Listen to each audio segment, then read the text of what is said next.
우리 말씀의 제목을 한번 따라할까요? 하나님이 크게 보이면 골리앗은 작아진다. 여러분, 다윗에게 하나님이 한 번 기름 붓고 왕으로 세우신 것이 아니라 3번 기름을 부었어요. 15살, 30살, 37살 단계별로 처음에 하나님이 왕으로 인치셨고, 또 30살에 그 유다 지파의 왕으로 임명하셨고, 그다음 37에는 통일 이스라엘의 왕으로 이렇게 하나님 기름을 부으셨어요. 여기서 우리의 질문은 그거예요. 뭐냐 하면, 예수 믿으면 성경에서 말하는 대로 당장 하나님이 축복을 주시고 우리 영혼이 잘 되면 얼마나 좋을까요? 다윗도 한 번 기름 부음 받았을 때 모든 걸 끝나면은 얼마나 편리하냔 말입니다. 그죠? 얼마나 편리합니까? 그죠? 근데 왜 하나님은 자꾸 복잡하게 하실까? 이렇게 뜸을 들이실까? 이런 의문을 우리가 가져요. 그 이유는 연단과 훈련을 통해서 다윗 안에 있는 사울, 한번 따라하겠습니다. 다윗 안에 있는 사울, 바로 우리 모두에게, 오늘 이 아침 예배하는 우리에게도 적용되는 이야기입니다. 내 안에 있는 사울, 사울의 그 불신앙을 제거하는 기간으로 삼으신다는 거예요. 오늘 말씀 속에서 다윗이 엘라 골짜기에서 골리앗을 만났습니다. 왜 자꾸 이렇게 어려움이 있을까요? 오늘 이 아침 우리도 왜 예수 믿으면 모든 것이 일사천리로 만사형통으로 열리지 않는 걸까요? 어떻게 생각합니까? 근데 여기에도 하나님의 기가 막힌 계획이 있다는 거예요. 한번 따라해요. 하나님의 기가 막힌 계획. 이 사건을 통해서 우리 안에 있는 사울을 제거하려고 하시는 거예요. 사울의 불신앙, 불순종. 다윗은 이 사건을 통해서 당시에는 이것이 자신의 인생에 어떤 영향을 줄지에 관해서 잘 알지 못했어요. 우리도 고난을 당하면, 어려움을 당하면, 골리앗과 같은 문제 앞에 서면 왜 내게 이런 문제가 있나 잘 알 수가 없죠. 하지만 다윗은 자신의 인생의 첫 번째 사건이었던 골리앗 사건을 통해서 인생 전체에 나를 죽이고 하나님이 이기는 원리를 배워요. 한번 따라합니다. 나를 죽이고 하나님이 이기시는 원리. 다시 말하면 믿음으로 싸우는 법, 믿음으로 이기는 법을 배우는 거예요. 오늘 이야기를, 골리앗 이야기, 이렇게 들으시면 안 돼요. 골리앗쯤이야, 다 알고 있어, 이렇게 들으시면 안 돼요. 자, 성경 속으로 들어가면서 우리도 믿음의 원리, 싸우는 원리를 오늘 이 아침 익히고 들어가자는 이야기입니다. 첫 번째, 따라합니다. 두려워하지 말라. 여러분, 골리앗은 정말 두려운 존재예요. 우리 앞에 어떤 문제가 닥치면 나만 그런 것 같아요. 왜 내게만? 세상의 모든 문제는 내가 다 지고 가는 것만 같아요. 세상 죄, 세상 짐 다 내 어깨 위에 있는 것 같죠. 자, 사무엘상 17장 4절인데요. 여기에 골리앗에 관한 소개가 나옵니다. 이 소개를 통해서 우리 앞에 문제도 보게 돼요. 자, 보세요. 블레셋 사람의 진에서 첫 번째, 싸움을 돋우는 자, 싸움을 붙이는 자예요. 앞에 누군가 나와서, 장수가 나와서 고대의 싸움처럼 1대1로 싸우자, 이렇게 싸움을 자꾸 돋우는 자예요. 이건 다시 말하면 어떤 이야기냐 하면 싸움을 위하여 훈련된 전문 용병이라는 이야기입니다. 이 사람은 우리 앞에 어떤 문제가 닥칠 때 우리는 준비가 안 돼 있는데 그 싸움의 그 실체가 우리를 우는 사자처럼 삼키려고 덤비는 것만 같을 때가 많습니다. 우리는 아무 준비가 안 되는데 말이에요. 골리앗처럼 말이죠. 이스라엘이 그런 형편이에요. 자, 계속해서 4절은 이렇게 이야기해요. 그 이름을 골리앗이요 가드 사람이라. 가드는 여러분, 이스라엘 백성들이 가나안 땅에 들어갈 때 12명의 정탐꾼 보내잖아요. 그때 10명이 돌아와서 그들이 볼 때 우린 메뚜기입니다. 그들이 누구냐 하면 아낙 자손이라 그래요. 아낙, 따라합니다. 아낙 자손. 아낙 자손은 네피림, 거인들의 후예입니다. 가나안 땅을 지배하고 살던, 바로 가드 사람이라는 것은 아낙 사람의 자손이라는 얘기예요. 다시 말하면 지금도 고고학적으로 그들의 유고를 파헤쳐서 조사하면 인터넷에 보면 바로 나옵니다. 3m 이상의 골격, 일반적으로 5톤 이상의 500kg 이상의 몸무게, 평균 300kg 이상의 몸무게를 지탱할 만한 골격의 구조. 자, 17장 4절에 계속해서 그 신장이 6규빗 한 뼘이랍니다. 6규빗, 한 규빗은 45.5cm예요. 한 뼘은 20cm예요. 일반적으로. 그러면 그냥 50cm라고 칩시다. 50cm, 1규빗을. 그러면 6, 5, 30, 키가 3m입니다. 골리앗. 오늘 이 아침 우리 앞에 있는 문제 만만치 않아요. 내 문제, 사람들마다 저마다 자신 앞에 있는 문제가 가장 큰 문제인 것만 같아요. 그러나 그 문제보다 더 큰 문제가 있어요. 뭘까요? 더 큰 문제는 내 안에 있는 두려움이에요. 자, 말씀 속에서 봅시다. 사무엘상 17장 24절인데 이스라엘 백성들이 어떻게 반응하는지 보세요. 시작. 이스라엘 모든 사람이 그 사람 골리앗을 봤어요. 우리도 인생의 모든 문제를 맞닥뜨리고 봅니다. 그 다음은 시작. 심히 두려워하여 그 앞에서 도망하여. 만일에 어떤 상황을 봤지만 두려워하지 않고 마음을 지킬 수 있다면 우린 도망치지 않을 거예요. 오늘도 그 상대 때문에 도망치는 것이 아니라 그 상대에 대한 내 마음의 판단 때문에 도망치는 거예요. 그 판단이에요. 판단. 만만치 않은데 이런 두려움을 가져요. 반대로 어떤 마음을 갖습니까? 내가 해볼만 한데 이런 마음, 해볼만 한데 이런 마음을 갖게 되면 해보는 거죠. 우리가요. 자, 예일 대학의 역사학 교수인 도널드 케이건이라는 분이 On the Origin of War라는 책을 썼어요. 전쟁의 기원. 전쟁의 기원은 세 가지입니다. 첫째는 이겁니다. 자, 먹는 것 때문에 싸워요. 양식, 빵의 문제, 떡의 문제. 먹는 게 없으면 전쟁을 벌여서 뺏어야 돼요. 두 번째, 자존심, 명예에 손실이 오면 싸웁니다. 세 번째는 뭐냐 하면 싸우는 전쟁의 세 번째 이유를 뭐라고 이야기하냐면 두려움 때문이래요. 의외예요. 두려움 때문에 왜 싸울까요? 자, 두려우니까 싸움을 벌인다는 거예요. 사람들 가운데 공격적인 사람, 외형이 딱딱한 사람 있죠? 사실은 그 내면은 가난하고 어린아이 같은 사람들이에요. 자신의 그런 여러 연약함을 숨기려고 공격성을 갖는 경우가 많아요. 그런 사람 가까이 하면 착하고 좋은 사람 많습니다. 단순한 사람 많습니다. 오히려 그런 사람 가운데. 사람을 외모로만 판단하시면 안 돼요. 그 두려움 때문에 전쟁을 벌이는데 그 전쟁 때문에 오히려 우리가 두려워져요. 이게 바로 두려움이 주는 특징인 악순환입니다. 따라합시다.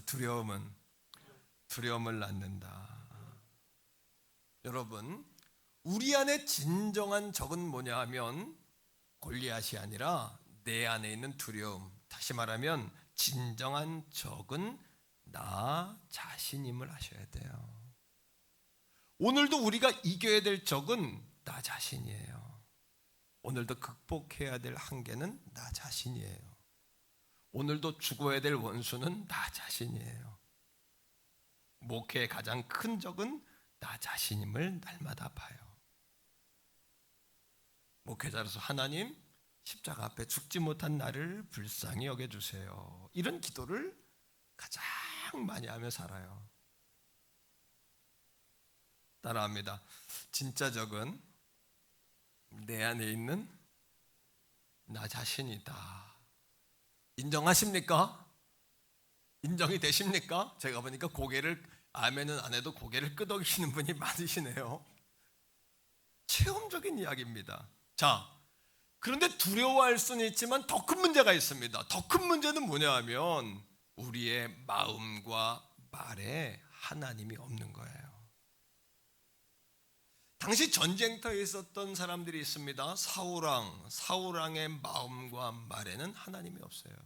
다윗이 와서 왕이셔 내가 전쟁터에 나가서 싸우고자 합니다 그랬더니 다윗에게 뭐라냐면 네 어린아이는 안 돼. 저는 용병이야, 장수야. 너는 지게 돼 있어. 이미 질 걸로 판단을 하고 있어요. 벌벌 떨며 두려워하며 도망갈 준비만 하고 있어요.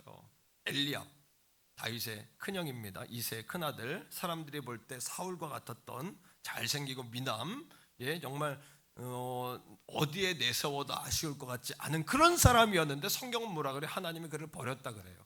그 이유가 뭐냐 하면 그의 말과 입에는 하나님이 없었기 때문이에요. 다윗이 왔을 때 구경하러 왔니? 조롱하러 왔니? 놀러 왔지? 다윗이 골리앗과 나가 싸우려고 할 때 뒤에서 비난하고 자기가 못하면 다윗이라도 하라고 해야 되잖아요. 남도 못하게 하는 거예요. 두 사람의 공통점이 있습니다. 사울과 엘리압의 공통점은 둘 다 하나님께 버림받았다.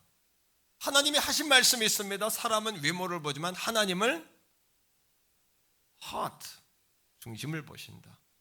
요한 웨슬레가 했던 이야기처럼 마음의 동기를 보신다. 동기의 순수함을 보신다. 자, 다윗은요 반대입니다. 자, 전쟁터에 나가는 다윗이 뭘 의지해서 나가는지 보세요. 자, 사무엘상 17장 45, 46절이에요. 다 같이 한번 읽어보세요. 45절. 다윗이 뭘 가지고 나가는지 봅니다. 시작. 다윗이 블레셋 사람에게 이르되 너는 칼과 창과 단창으로 내게 나오거니와 나는 만군의 여호와의 이름 곧 내가 모욕하는 이스라엘 군대의 하나님의 이름으로 내게 나아가노라. 여러분, 총균세라는 책이 있어요. 총, 이 시대는 총의 시대예요. 균이 세상을 지배하는 시대가 온다 그랬어요. 정말 균이, 바이러스가 세상을 지배하는 생각지도 못했던 시대가 와버렸어요. 돈이 여러분 온 세상을 다스리는 세상이 왔어요. 여기서 다윗이 말하는, 골리앗 앞에 말하는 그거 뭐요? 너는 칼과 창과 단창으로, 너는 총과 균과 새로, 백으로, 세상의 기준으로 내게 나오지만 나는 그것은 없지만, 따라갑니다. 나는 만군의 여호와의 이름으로. 놀라운 것이 있어요. 자, 여러분 사무엘상 17장 여러분 말씀 속에서 한번 보세요. 50절입니다. 50절을 다 같이 한번 읽어볼까요? 시작. 다윗이 같이 물매와 돌로 블레셋 사람을 이기고 그를 쳐 죽였으나 자기의 손에는 뭐가 없었더라? 세상적인 기준의 무기는 없는 거예요. 칼은 없는 거예요. 우리는 세상 사람은 이렇게 이야기합니다. 백이 있어야 된다, 돈이 있어야 된다, 힘이 있어야 된다, 많이 배워야 된다. 물론 그것도 맞는 말이지만 그것도 하나님의 도구임을 기억하셔야 돼요. 하나님은 모든 지혜 위에 지혜이신 하나님이신 줄로 깨닫게 되기를 축복합니다. 은사 위에 은사예요. 지혜 위에 지혜세요. 은도 금도 하나님의 것이에요. 역사와 섭리를 주장하시는 분이에요. 하나님이 열문 닫을 자가 없어요. 닫으면 열 자가 없어요. 하나님이 세우시면 누구도 끌어내릴 수가 없어요. 하나님이 주시는 복은 세계 모든 민족 위에 뛰어난 민족 되게 하겠다고 약속하셨어요. 할렐루야. 한 번이 아니라 그런 사람, 그런 존재가 되게 하시는 거예요. 그런 존재가 되면 그때는 정말 물꼬가 터지는 거예요. 하늘의 문이 열리는 거예요. 이 종이 말하는 것들이 잘 스며들고 이해가 되기를 주의 이름으로 축복합니다. 되어지는 게 중요해요. 한 번, 한 번, 이거 중요하지 않아요. 그래서 우리는 하나님께 하나님 한 번만 도와주세요, 하나님 한 번 도와줄 때도 있지만 그걸로 인생이 풀리지 않습니다. 하나님은 우리에게 한 번이 아니라 영원히라고 말씀하세요. 완전히라고 말씀하세요. 할렐루야. 오래도록이 아니라 영원이에요. 한 번만이 아니라 완전이에요. 하나님의 기준과 우리의 기준이 다름을 볼 수 있기를 주의 이름으로 축복해요. 46절입니다. 다 같이. 다윗이 뭘 가지고 나가나 보세요. 읽습니다. 오늘 여호와께서 너를 내 손에 넘기시리니 내가 너를 쳐서 내 목을 베고 블레셋 군대의 시체를 오늘 공중의 새와 땅의 들짐승에게 주어 온 땅으로 이스라엘 하나님이 계신 줄 알게 하겠고, 하나님의 영광을 위하여 하나님의 이름으로 내겐 총균새도 없고 내겐 칼과 단창과 내게는 네가 가지고 있는 무기가 없지만 골리앗은요 실제로 11kg의 창을 가지고 있는 사람이에요. 11kg의 칼을 가지고 있는 사람이 이거에 한번 딱 걸리면 여러분 사람이 두동강 나는 거예요. 두려운 존재예요. 오늘 마귀가 우는 사자처럼 만만치가 않아요. 세상의 풍조 만만치가 않아요. 세상의 경쟁 이건 만만한 거 아니에요. 골리앗 같은 거예요. 세상을 쉽게 보시면 안 돼요. 만만하게 보시면 안 돼요. 하나님의 이름을 붙잡고 오늘도 여러분 믿음으로 살되 하나님이 쓰신 도구들에 대해서도 소홀하지 않기를 주의 이름으로 축복해요. 그러나 하나님이 크게 보이면 따라합니다. 골리앗은 작아진다. 이게 오늘 말씀의 핵심입니다. 한 번 더 따라합시다. 고백적으로 따라하세요. 하나님이 크게 보이면 문제는 작아진다. 하나님이 크게 보이면 문제는 작아지는 거예요. 하나님이 크게 보이면. 다윗은 두려움이 없었던 반신반인이 아니에요. 다윗도 두려움이 많았어요.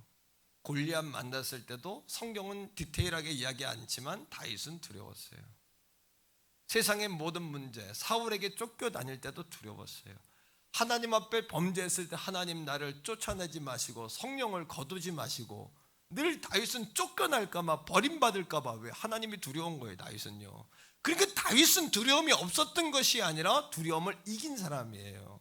그리고 시편 고백 가운데 두려움에 관한 이야기를 많이 해요. 왜? 두려우니까. 그리고 하나님을 날마다 고백해요. 시편 27편 1절을 고백적으로 한번 읽으세요. 자, 시편 27편 1절인데 시작.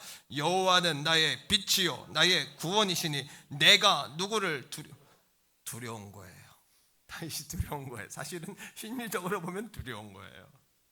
무서운 거예요. 자기도 15살에 여러분 형제도 아버지도 도와주지 않고 코를 다신 고아처럼 여러분 떠돌아다니기 시작했는데 얼마나 두려울까요?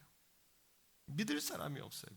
다음 주에 요나단 이야기로 말씀이 갑니다만 요나단을 통해 볼 수 있는 것은 따뜻한 성령님을 만나는 거예요. 요나단이 다윗에게 뭐라 그럽니까? 내가 왕위를 물려받을 사람이다. 그 얘기는 자기 아버지가 왕인데 아들로서 할 수 없는 말이잖아요. 두려우잖아요. 그죠? 폐륜이잖아요. 자기가 왕을 물려받을 사람인데 다윗에게 네가 왕을 물려받을 사람이다. 이렇게 이야기를 한단 말입니다. 제정신이 아니죠. 성령의 역사인 거죠. 성령의 사실을 말하는 거죠.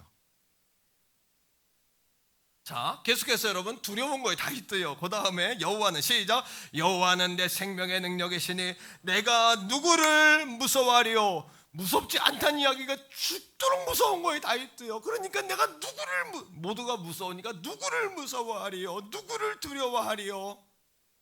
오늘 사랑하는 성도 여러분, 우리도 두렵습니다. 하지만 말씀을 다 듣고 기도하고 우리가 집으로 돌아갈 때는 여러분 안에 사울들이 제거되어 돌아가기를 축복합니다. 사울도 다윗이 두려워서 계속 죽이려고 했던 거예요. 두 번째입니다. 다 같이 따라합니다. 전쟁은 하나님의 손에 있다. 전쟁은 하나님의 손에 있습니다. 자, 전쟁에서 이기는 원리 5가지입니다. 자, 중요한 원리입니다. 첫 번째는 뭐냐 하면 내 싸움을 하나님의 싸움으로 바꾸는 거예요. 우리 아이들 어려서 키워서 보니까요. 키우면서 보니까 아파트에서 이렇게 밖에 소리가 들려서 보면 우리 큰 아이는 착하니까 싸울 줄도 모르고 해 하고 웃고 있어요. 둘째 병민은 조그만 게 그냥 막 덤벼요. 형아들도 없고 막 겁도 없어요. 큰애가 애들이 불리한 것 같아. 그러면 내가 쫙 보고 있다가 병현아 그러면 얘가 갑자기 씩씩해져요. 뭔 얘기예요? 누구 싸움이 된 거예요? 내 뒤에 우리 아버지가 있다는 거예요. 다시 말하면 오늘도 내가 기도하면 하나님의 일이 되고 내가 기도하지 않으면 내 일인 거예요. 여러분, 내가 기도할 때 하나님이 일하시고 기도하지 않으면 내가 일하는 거예요. 오늘 나의 싸움을 하나님의 싸움으로 바꾸기를 축복합니다. 자, 다윗을 보세요. 사무엘상 17장 32절에 이렇게 고백합니다. 읽습니다. 다윗이 사울에게 말하되 그로 말미암아 사람이 낙심하지 말 것이라 주의 종이 가서 저 블레셋 사람과 싸우리이다. 주의 종이라고 이야기하는 거예요. 사랑하는 성도 여러분, 뒤돌아보면 내 것은 없어요. 다 주님이 맡겨주신 거예요. 자식도 맡겨주신 거예요. 생업도 맡겨주신 거더라. 목회도 하나님이 내게 맡겨주신 거예요. 양무리도 하나님이 종에게 맡겨주신 거예요. 나는 종이에요. 여러분도 다 종이에요. 청직이에요. 다윗이 양치는 작은 일을 최선을 다했는데 하나님이 다윗을 보고 양치는 그를 보고 나라를 맡겨도 되겠다 하는 생각하셨어요. 오늘 예배하는 저와 여러분들 말씀 선포하는 종을 통해서 하나님이 나라를 맡겨도 되겠다 하는 하나님의 여러분 결심이 서신 줄로 믿습니다. 얼마나 아름답습니까? 그죠? 자, 계속해서 자기의 정체성, 분명한 정체성이에요. 자, 이기는 싸움 하려면 두 번째입니다. 따라합니다. 영적인 눈을 뜨자.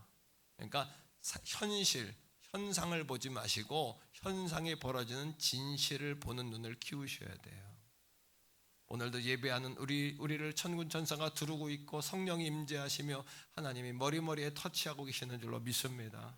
제가 여러분 금요기도회 때 말씀을 전하고 기도할 제목인데 강력하게 예수님의 십자가의 은혜, 유월절 어린 양의 은혜에 대해 선포했어요. 그런데 집에 들어갔는데 어떤 성도에게 내게 연락이 왔는데 그날 정말 자기가 영적인 그러한 공격 가운데 있었던 거예요. 그리고는 기도해달라고 왔는데 제가 깜짝 놀랐어요. 심각한 문제, 제가 오픈할 수 없는 심각한 문제인데 영적인 아주 다급한 문제 가운데 있었더라고요. 근데 그날 제가 이번 또 금요일입니다. 어린 양 예수에 관하여 유월절 어린 양에 관하여 예수의 이름으로 묶임받을 것, 예수의 이름으로 어둠의 권세가 떠나갈 것에 관해서 선포했는데 끝나고 사무실에 내려와가지고 혼자는 나는 날마다 예수의 피밖에 모를까 나는 복음밖에 모르네, 성도들이 지루하지 않을까. 그런데 하나님께서 이유가 또 있으셔가지고 하나님 감사합니다. 예수 복음, 예수 피, 오늘도 예수님의 피가 우리를 구원해요. 도널드 게이건이 여러분 전쟁의 기원이라는 책을 썼지만 그것이 우리를 구원하는 것이 아니에요. 세상에 유명한 자, 위대한 자가 우리를 구원하는 것이 아니에요. 오직 예수님의 보혈의 공로, 몸짓고 피 흘려 나의 죄값을 대신하신 예수 그리스도의 은혜가 우리를 구원하는 줄로 믿습니다. 영의 눈이 열려야 돼. 그러하게 영혼이 바뀌어야, 사람의 됨됨이가 바뀌어야 범사가 잘 되고 강건한 거지, 잘 되게 해주세요만 가지고 잘 되는 게 아니에요. 알매가 바뀌는 거예요. 그래서 우리 인생은, 신앙에는 되어지는 거예요. 축복도 왜 내 존재가 바뀌면 되어져요. 부흥도 되어집니다. 교회도 되어집니다. 여러분 자녀도 되어지는 겁니다. 그런 됨됨이, 그런 존재가 되도록 바꾸셔야 합니다. 이게 뭐예요? 현상만 보고 사람 판단하지 말고 진실과 그 영적인 눈을 가져보라는 이야기예요. 다윗이 뭐라고 이야기합니까? 이 전쟁은 할례받지 아니한 이방인과 하나님과의 전쟁입니다. 이방신과 하나님과의 전쟁이라고 이야기하는 거예요. 세 번째 따라합니다. 하나님을 기억하자. 세 번째 이기는 원리입니다. 하나님을 기억하는 거예요. 하나님을. 과거에 우리가 어땠나요? 우리가 갑자기 오늘이 있었나요? 과거에 어렵고 힘들고 고통스럽고 두려울 때가 있었지만 그때 하나님의 도우심으로 위기를 넘겼잖아요. 그렇게 아이들 키웠잖아요. 저도 우리 아이들 거할 곳이 없어서 집을 구하고, 집이 없는 게 아니라 돈이 없는 거죠. 500만 원에 30만 원짜리 우리 병현이 데리고 살 데가 없어가지고 그런 세월도 있었어요. 물론 저보다 더 어려운 세월 사신 분도 계시겠지만 그렇게 우리 아이들 병현이 데리고 키웠어요. 나 40만 원 받고 사모님 생활비 안 되니까 사모님 아르바이트하고 그렇게 살았어요. 그렇게 사는 건 줄 알고 사는 거예요. 근데 하나님의 보호와서 우리나라 만세예요. 난 신명기 1장 11절의 말씀을 체험적으로는 경험한 사람이에요. 어떻게? 현재보다 하나님이 1000배나 많게 하시며 모든 민족이 뛰어난 민족이 되게 하시며 복의 근원이 되게 하시며, 할렐루야. 왜? 생각해보면 그런 과거도 있었지만 그게 힘들었다는 이야기가 아니라, 고통스러웠다는 이야기가 아니라 그런 세월도 있었으나 하나님의 은혜로 오늘이 있다는 얘기예요. 난 단편적인 이야기를 한 거예요. 여러분도 어떻습니까? 순간순간 건강의 위기, 자녀의 위기, 물질의 위기, 기업의 위기, 그런 위기 가운데 있었지만 하나님이 도와주셔서 오늘이 있잖아요. 맞습니까? 말씀이 너무 은혜로우면 아멘이 안 나온다 그럽니다. 아멘 좀 세게 한번 하시다.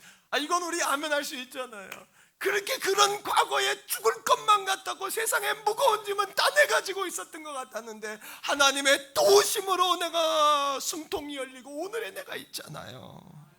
이거를 기억하면 두려움을 이길 수 있는 거예요. 어떻습니까? 이거를 기억하면 오늘은 우리가 이길 수 있는 거예요. 아멘입니까 여러분?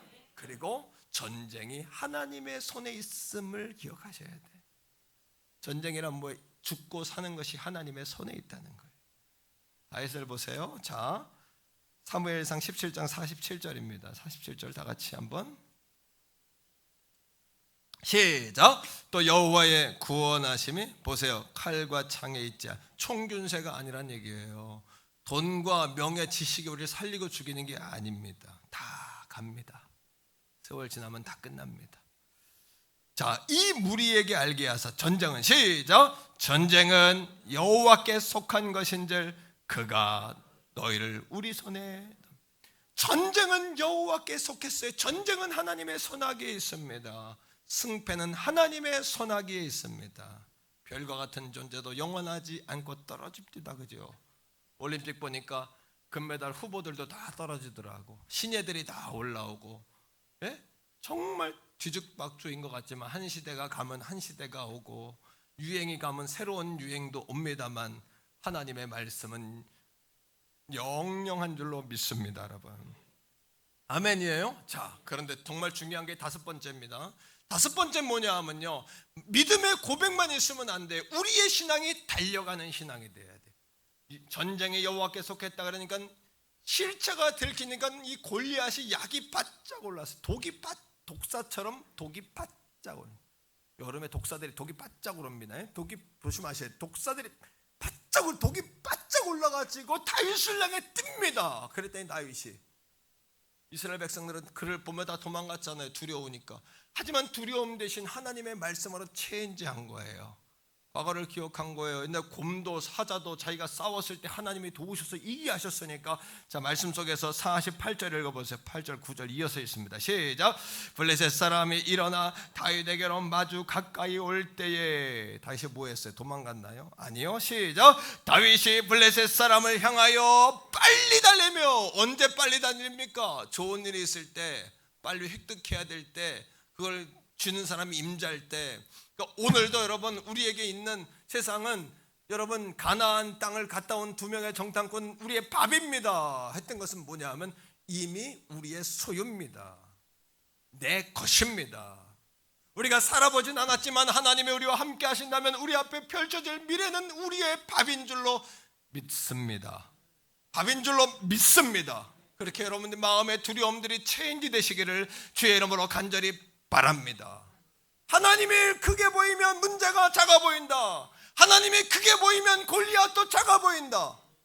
흔들림은 우리를 더 깊이 심는 과정이다. 하나님이 비추시는 그 사람의 역사의 주인공이다. 하나님이 비추시는 그곳이 우리 인생의 무대다. 하나님이 태교원 교회 이 앞에 서 있는 총을 쫙 비치니까 하나님이 이곳이 내 인생의 무대인 줄로 믿고 뛰는 거예요. 우리는 그러하게 무명한 것 같지만 유명한 자다. 가난한 것 같지만 부유한 자입니다. 무능한 것 같지만 능력 있는 사람들입니다, 여러분. 자, 계속해서 49절 보세요. 시작. 손을 주머니에 넣어 돌을 가지고 물매를 던져 블레셋 사람의 이마에 치매 돌이 그의 이마에 박히니 땅에 엎드려지니라. 사무엘하 22장 30절에 다윗의 승전가로 불리는 이 말씀 속에서 다윗은 이렇게 고백합니다. 내가 주를 의뢰하고 적진으로 달리며 내 하나님을 의지하고 성벽을 뛰어넘습니다. 오늘도 두려움 가운데 있지만 우리가 이 믿음을 가질 때 여러분 신앙은 따라합니다. 달리고 뛰어넘고 주를 의지해서 달리고 뛰어넘는 거예요. 하나님은 멈춰인 자 쓰지 않습니다. 과거에 기도 많이 했다. 끝. 지금 하셔야 하는 겁니다. 과거에 나 예배 열심히 했었어. 끝. 하나님은 묵은 땅을 쓰지 않습니다. 오늘도 기경돼서 여러분 좋은 땅일 때 말씀이 떨어져 100배, 60배, 30배의 결실을 맺는 줄로 믿습니다. 하늘의 미랄이 그대로 있는 거 하나님 별로 중요하게 생각 안 합니다. 나 미랄이야. 그거 어쩌다고. 미랄이 썩어서 문드러져서 새로운 싹을 틔우셔야 합니다. 거기서 오늘도 이 아침에 우리는요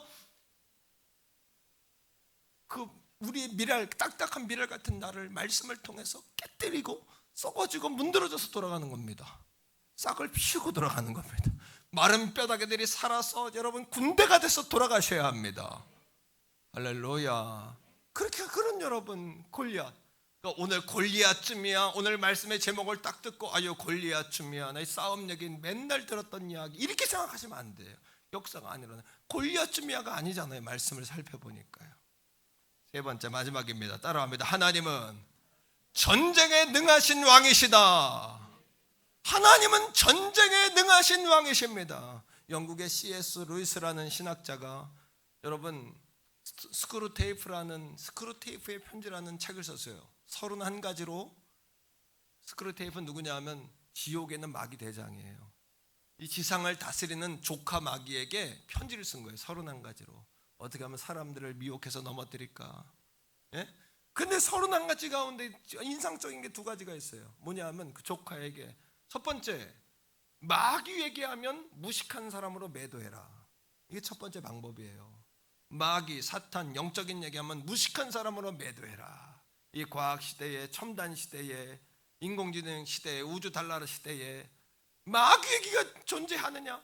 두 번째는 뭐냐 하면요, 마귀의 문화를 일상화시켜가지고 사람들로 하여금 이게 마귀의 역사인지 아닌지 무감각하게 만들어라.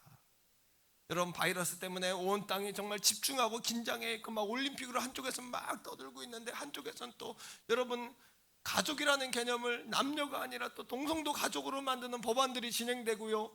또 여러분 동성애에 또 합법화하는 평등법을 가장한 또 지금 평등법으로도 그것들이 다 보장이 되는데 인권이 보장되는데 또 여러분 그런 법안들을 통과시키면 그것이요 지금은 아무 문제가 안 되지만 그것이 만들어지고 나면 자꾸 그것은 법이라는 건 생물이라 자꾸 발전합니다. 해석하기 나름입니다. 똑같은 기준을 가지고 판사들도요 똑같은 기준을 가지고서 그들도 인간이니까 기계가 아니기 때문에 다 감정적인, 심정적인, 경험적인, 환경적인 또 정치적인 그런 여러분 결정을 할 수밖에 없습니다. 제가 말하는 건 정치적인 이야기가 사는 이야기입니다. 사는 이야기. 그러니까 마귀 문화를 일상화시켜서 사람들로 하여금 무감각하게 만들라는 거예요.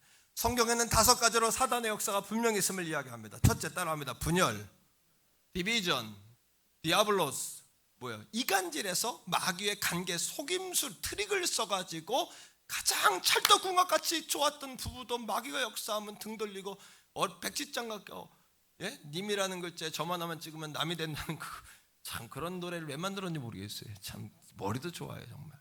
그죠? 예? 그렇게 인생이 바뀌어버리는 거예요. 성도들도 교회도 마찬가지예요. 마귀가 역사해버리면 분열됩니다. 디비전 됩니다. 완전히 분열되고 찬바람 불고.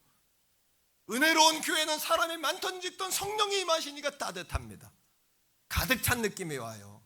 빈 공간이 느껴지지가 않아요. 자리가 이렇게 많이 이렇게 빈 것만 같아도 가득 찬 느낌을 받습니다. 우리가 성가대 찬양 속에서 말씀 속에서 찬양 가운데도 우리가 가득 찬 느낌을 받습니다. 교회가 왜 그럴까요? 그것은요 사람들이 많이 왔기 때문이라 착각하면 착각이에요. 그건요 성령님이 임재하시니까 그런 느낌이 있는 거예요. 그거를 모르시면 안 돼. 이게 영적인 역사인데 영적인 눈 안목이 없으면 이게 해석이 안 되는 거죠. 이런 관점을 볼 수도 없는 겁니다, 여러분. 두 번째 따라합니다. 죽이는 일. 마귀의 결론은 죽이는 겁니다. 죽여서 뭐예요? 지옥불 끌고 들어가는 겁니다. 세 번째 따라합니다. 의심하게 한다. 먹지 말라고 하더냐? 이렇게 마귀가 아담 하와에게 묻잖아요, 그죠? 네? 그렇게 먹지 말라고 하더냐? 여러분 사랑하는 성도 여러분 한 마음을 가지셔야 됩니다. 예? 싱글 마인드. 다윗은 하나님 마음에 합한 자라고 했는데 다윗은 2가지 마음이 아니에요. 2 마음을 가진 사람은 결론 있는 하나님 마음 합할 수 없다 그랬어요. 한 가지 마음, 싱글 마인드. 한 가지 마음을 가지고 시편적인 표현, 전심으로 all my heart. 내 마음을 다해서 하나님을 사랑할 때 하나님이 순전하다 하고 그 사람을 쓰셔요. 그게 되는 사람이에요.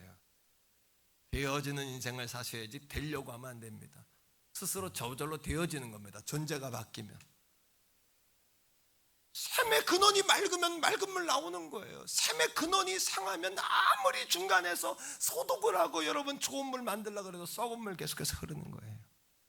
여러분들의 인생의 샘구멍이 마라의 샘이 아니라 쓴물이 단물로 바뀌어지기를 축복합니다. 여러분 이런 단물로 바뀌어지지 않으면 인생이 바뀌지가 않는 거예요. 근원이 바뀌지가 않는 거예요. 오늘 말씀이 귀가 열려서 잘 들리기를 주의 이름으로 바랍니다. 네 번째는 유혹이요, 다섯 번째는 미혹입니다. 계속해서 미혹해요. 그러나 하나님은 전쟁에 능하신 왕이세요.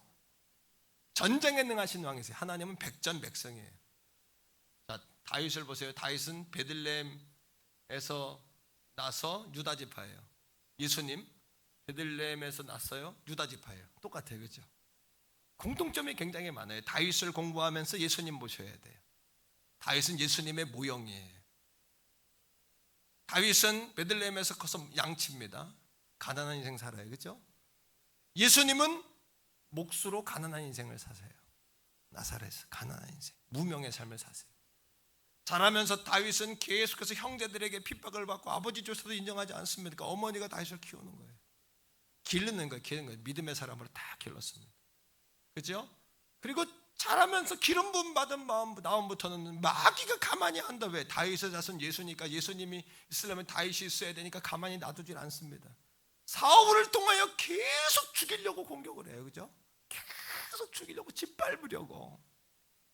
예수님도 여러분 그 형제들이 무시해요. 인정하지 않아요. 나사렛에서 선한 것이 나겠느냐 싶부터 해가지고 나사렛에선 예수님이 역사를 이루질 못하셨대요. 왜? 사람들이 믿질 않으니까. 사람들이 믿지 않는 걸 신기하게 여겼다 그러고, 사람들이 믿지 않는 곳에서 예수님도 역사할 수 없었다는 거예요. 엘라 골짜기에서 여러분 다윗이 어떻게 해요? 골리앗과 전쟁을 벌입니다. 계속해서 전쟁하는 삶이에요. 하지만 엘라 골짜기에서 다윗이 승리함으로 이스라엘을 구원해요. 예수님은요, 십자가까지 가기 전까지 계속 바리새인, 사두개인, 서기관들의 여러분 동족들의 핍박, 형제들의 핍박, 그 제자들의 배신, 마침내는 마귀에게 공격당해 십자가에서 죽으세요. 하지만 마귀 권세를 깨뜨리고 승리하셔서 온 인류를 구원하신 주님이신 줄로 믿습니다. 그러니까 예수님이 마지막 끝내면서 피니쉬, 다 끝냈다. 뭐예요? 이미 하나님은 한 번도 진 적이 없는 백전백승의 전쟁에 능하신 왕이신 줄로 믿습니다, 여러분. 그러니까 다윗이 시편 24편에 뭐라고 이야기합니까? 문들아 머리를 들어라. 문들아 우리의 심령의 문이여 문을 열어야 합니다. 오늘 이 아침 잠든 영혼들이 깨어나셔야 합니다. 우리의 영혼의 문 자물쇠를 풀어 문을 여셔야 합니다. 왜요? 영광의 왕이 들어가신다. 다윗이 뭐라고 이야기합니까? 시편 40 여러분 24편 8절에 영광의 왕이 누구시냐? 영광의 왕은 강하고 능한 야훼시다. 제가 창세기 1장부터 썼는데요, 창세기에 보면 하나님을 뭐라고 이야기하냐면 꼭 여호와 하나님이라고 이야기해요. 하나님은 유일신이라는 이야기고, 야훼는 하나님의 능력, 창조의 하나님, 창조의 유일신. 꼭 창세기는 그렇게 이야기합니다. 다윗이 뭐라고 이야기해요? 영광의 왕이 들어가신다. 영광의 왕이 누구시냐? 그분은 강하고 능하신 여호와시요, 다윗을 통해서도 백전백승하셨고 예수 그리스도를 통해서도 백전백승하실 것이며, 이 땅에 구름 타고 오시는 재림의 주로 오셔서도 백전백승을 하실 전쟁에 능하신 하나님 아버지신 줄로 믿습니다. 여러분, 전쟁에 능하신 여호와시니라. 여호와시니라. 영적 전쟁을 모르면 육적 전쟁의 백전백패입니다. 하나님의 능력 모르면 육적 전쟁의 백전백패입니다. 하나님이 크게 보이면 골리앗은 작아집니다. 하나님이 크게 보이면 인생의 문제는 작아지는 것입니다. 여러분, 믿습니까? 실제 이스라엘이 전쟁에서 믿음으로 승리한 경험이 있어요. 이스라엘 백성들이 말입니다. 1967년에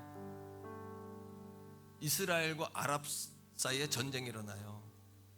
아랍의 연합군들이 이스라엘을 죽여보려고 애를 써주면 안 돼. 그러니까 이집트, 요르단, 시리아, 레바논 네 나라 인구가 1억 명입니다. 1억 명이 250만인 이스라엘을 지구상에서 쓸어버리려고 그래요. 지중해 끝자락에 나서 확 밀어버리고 아주 지구상의 이스라엘 유대인들을, 하나님 믿는 그 백성을 지우개로 쥐어버리려고 그래요. 그러니까 여러분 1억 명도 250만 명, 게임이 안 되지 않습니까? 다윗과 골리앗 싸움이죠. 오늘도 우리도 그런 적들 앞에 서 있지 않습니까? 난공불락. 이거 해결이 될까? 여러분의 능력으로는 해결이 안 되지만 하나님의 능력으로는 능히 하십니다. 여러분의 인생으로는 경험해보지 못한 액수지만 하나님은 은도금도 다 하나님 것이라고 말합니다. 세상의 왕도 재판장도 하나님이 다 세우셨다고 말씀하십니다. 여러분, 하나님의 손에 있습니다. 그러니까 하나님 앞에서 우리가 겸손해 하셔야 돼요. 절대 하나님 앞에서. 그때 여러분, 그들이 언제 쳐들어오냐면 안식일날 쳐들어와요. 왜? 안식일날 이스라엘 사람은 아무것도 안 하고 하나님을 예배하고 경외한 날이니까 금요일 해가 질 때부터 토요일 해가 질 때까지가 하루가 안식일이에요. 금요일 6시부터 토요일 6시까지 안식일입니다. 지하 벙커에 숨어가지고 이스라엘 여러분 당시에 총리가 누구냐 하면 가장 못난 여성 수상입니다. 메이어 수상. 그녀는 자신의 모습이 못나고 못생기고 찌그러지고 그래요. 그래가지고 자기가 하나님을 사랑하니까 뭐라 그러냐면 자기는 정말 못났기 때문에 하나님께 더 기도했고 자기는 정말 못났기 때문에 더 공부했다 그래요. 그런 의식을 우리 그리스도인들은 가지셔야 합니다. 그 다음에 그 국방부 장관이 누구냐면 한쪽 눈이 애꾸 눈이에요. 모세 다이안이라는 장군입니다. 전쟁터에 나가 한쪽 눈을 잃었어요. 모세 다이안이라는 그 장수가 국방부 장관이 성명을 발표합니다. 뭐라고 발표하냐면 이렇게 발표해요. 우리는 2534년 만에 되찾은 조국 이스라엘을 지키기 위해 부득이 전쟁에 참여할 수밖에 없습니다. 이스라엘이 나라 없는 백성으로 2000 여러분 500년 동안 헤매 다녔어요. 애굽의 포로 생활, 바벨론 포로 생활, 나라 없이 헤매 다니다 2534년 만에 이스라엘의 왕을 나라를 다시 찾은 거예요.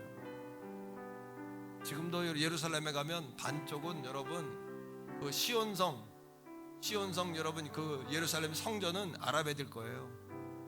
그 주변은 또 이스라엘 거예요. 못 들어가요. 저는 1900년대 초반에 가서 들어갔어요. 그 당시만 해도 관계가 좋아서 들어갔는데 지금 못 들어가요. 예루살렘 안에도 반쪽은 아랍 지구고 반쪽은 이스라엘. 맨날 거기서 전쟁하는 거예요. 걔들이. 지금 펜스를 높이 쌌잖아요. 과거는 펜스도 없었습니다. 모세 다이아는 이렇게 이야기합니다. 그러나 전쟁이 일어나면 우리는 최단 시간 내에 반드시 승리할 것입니다. 250만 대 1억. 모세 다이아 큰 소리를 빵 칩니다. 그 이유는 전 장병이 최강의 무기로 무장해 있기 때문입니다. 그래서 사람들이 생각했어요. 이스라엘이 최첨단 핵무기를 개발했다고 생각한 겁니다.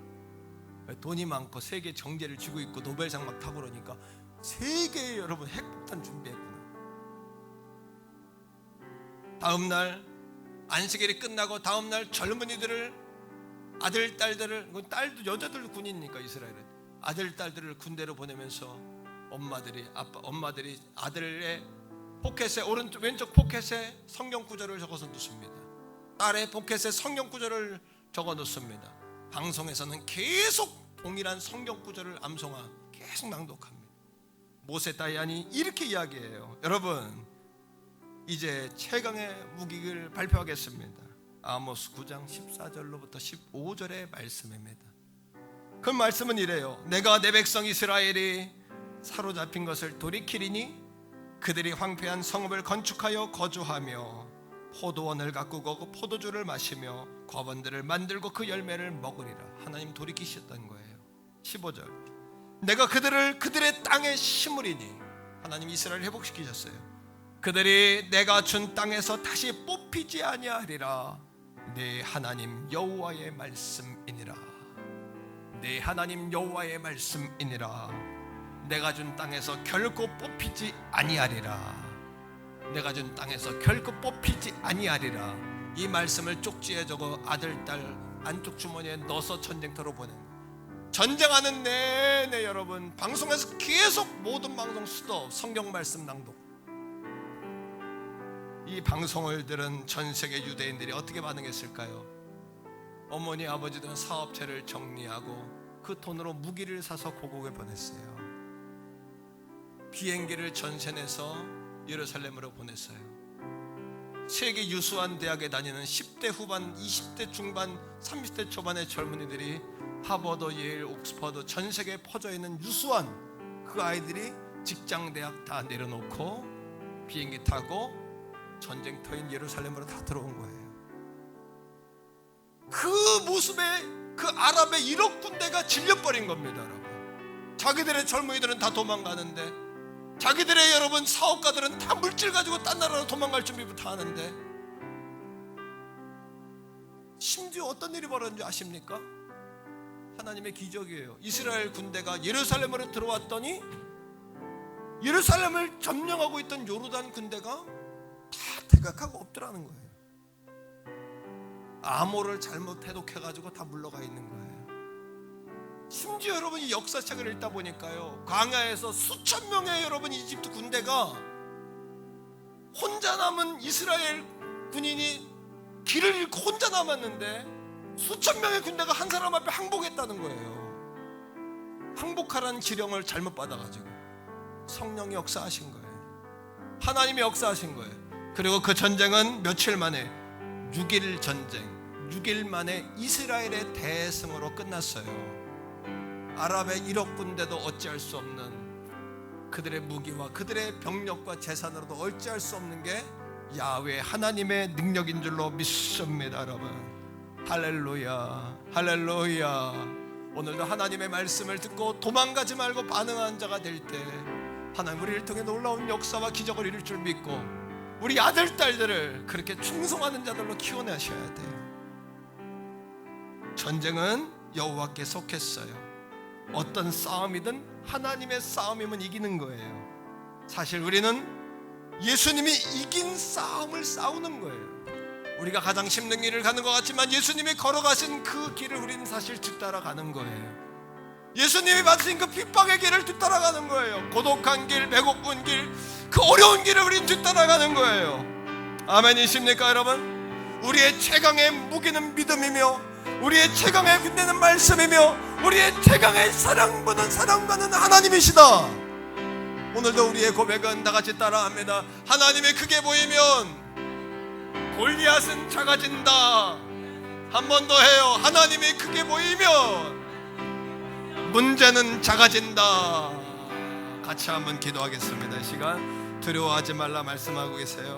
전쟁은 내 손에 속했다라고 우리 전능하신 아버지께서 말씀하고 계세요. 그 아버지는 전쟁에 능하신 왕이세요. 말씀을 듣고 도망칠 자 있습니까? 도망치지 말고 말씀으로 반응하시기를 축복합니다. 주여 한번 부르고 기도합니다.